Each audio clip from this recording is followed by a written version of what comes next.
Bem, galera, para finalizar o bloco de corrente, aliás, de corrente não, de força magnética, né? A gente vai estudar o que é o torque numa espira, né? Sobre um campo magnético. O torque, pessoal, é aquele mesma entidade física que a gente vê lá em mecânica.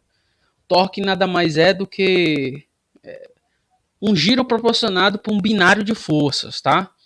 Então a gente vai entender o seguinte, ó, lembra quando a gente lá na primeira aula é, a gente falou do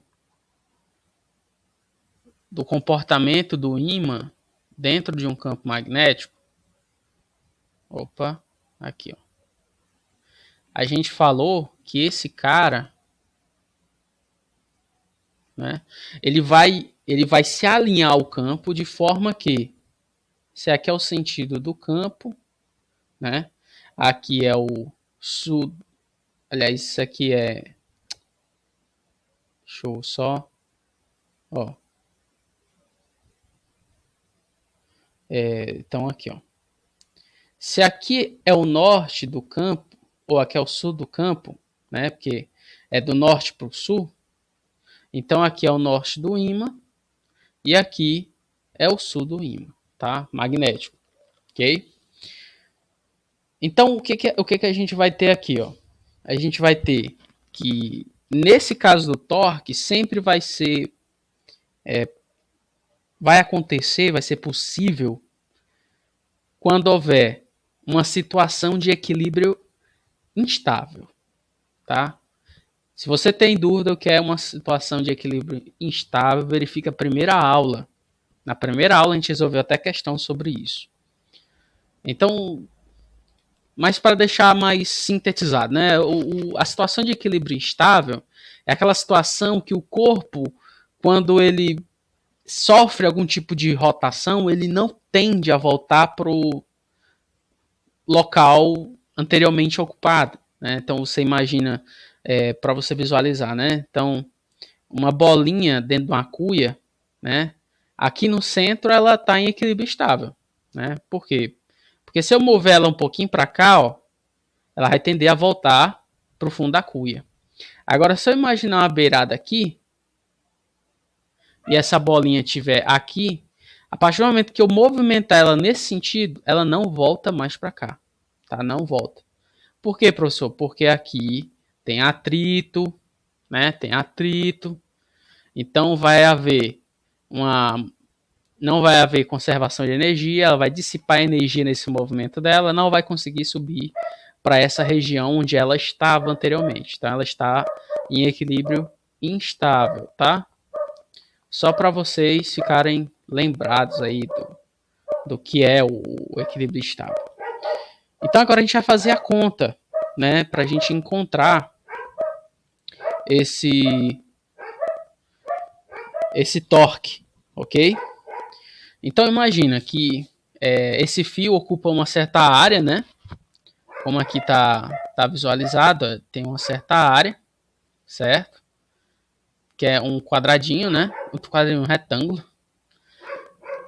Então vamos lá. A gente sabe o seguinte, que essa força aqui, ó, como a gente tinha visto anteriormente, ó, a força F4, tá? O módulo dela é igual ao módulo da força F2, que é igual ao módulo da força F1, que é igual também ao módulo da força F3. Ok? Professor, mas o que diferencia elas? Diferencia o seguinte: essas duas aqui, elas não proporcionam rotação. Por quê, professor? Porque elas estão em equilíbrio estável. Estável. Certo? Bugou tudo da minha escrita, né? Deixa eu ver. Deixa eu ver. Pronto. Equilíbrio estável. Essas duas aqui, elas estão em equilíbrio instável.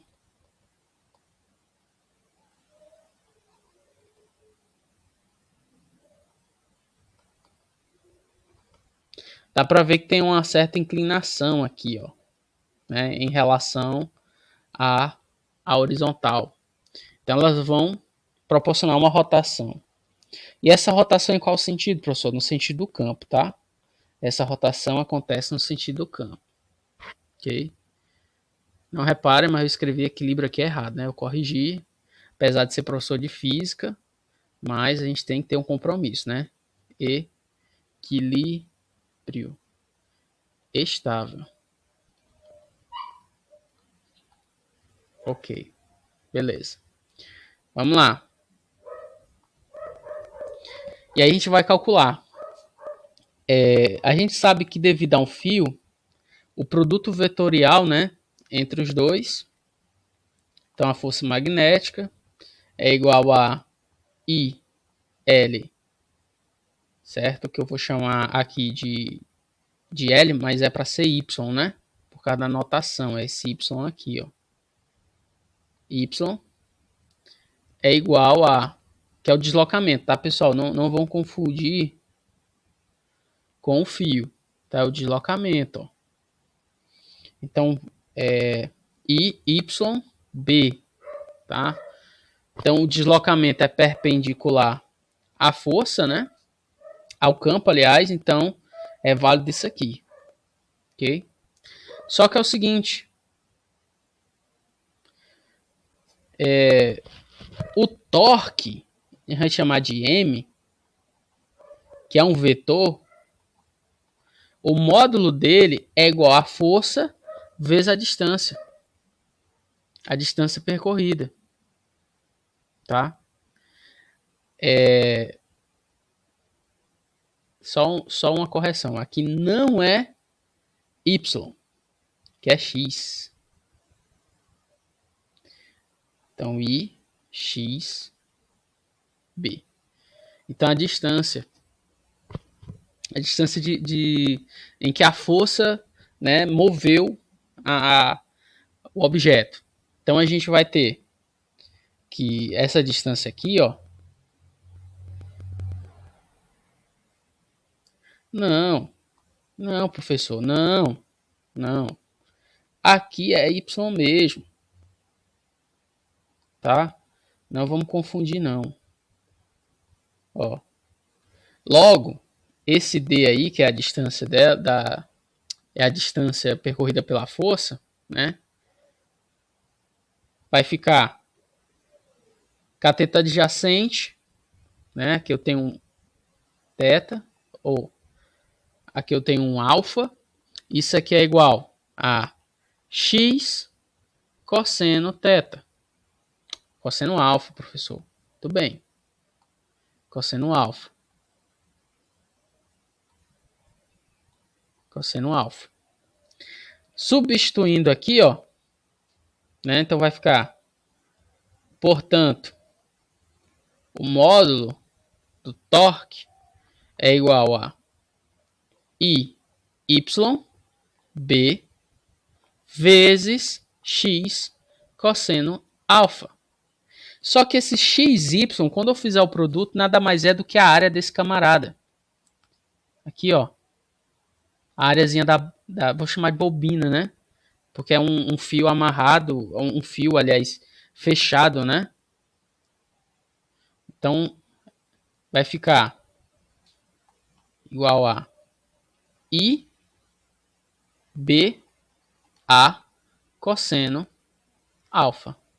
Tá? Então, isso aqui é o nosso amigo torque, tá? Ok? Isso aqui é importante. Algumas aplicações do torque. A gente tem o caso da bobina chata, que nada mais é do que o aglomerado, né, desses fios que a gente viu antes. Então, como é que ficaria? Então, o torque da bobina é igual a N vezes, né, a nossa equação anterior. Essa equação IBA cosseno alfa. IBA cosseno alfa. Esse A aqui vai depender do formato da bobina. Do formato da bobina. Tá? Tem outras aplicações também, como o galvômetro, né? Que é um instrumento para você inferir, medir, né, uma corrente elétrica. Tá? Motores também, aquele do seu ventilador. Pois é, neste calor aqui do Nordeste, né? A gente precisa muito de um ventiladorzinho. Então ele é movido através desses princípios físicos que foram abordados. O princípio físico do torque, que só existe quando há uma situação de equilíbrio instável, né? Proporcionado por um binário de força. Ok? Essa é a lição principal. Nós encerramos aqui o nosso bloco da força magnética, né? É claro que mais tarde a gente vai fazer alguns exercícios. Nas próximas aulas a gente vai fazer alguns exercícios. E é isso. Até mais, pessoal.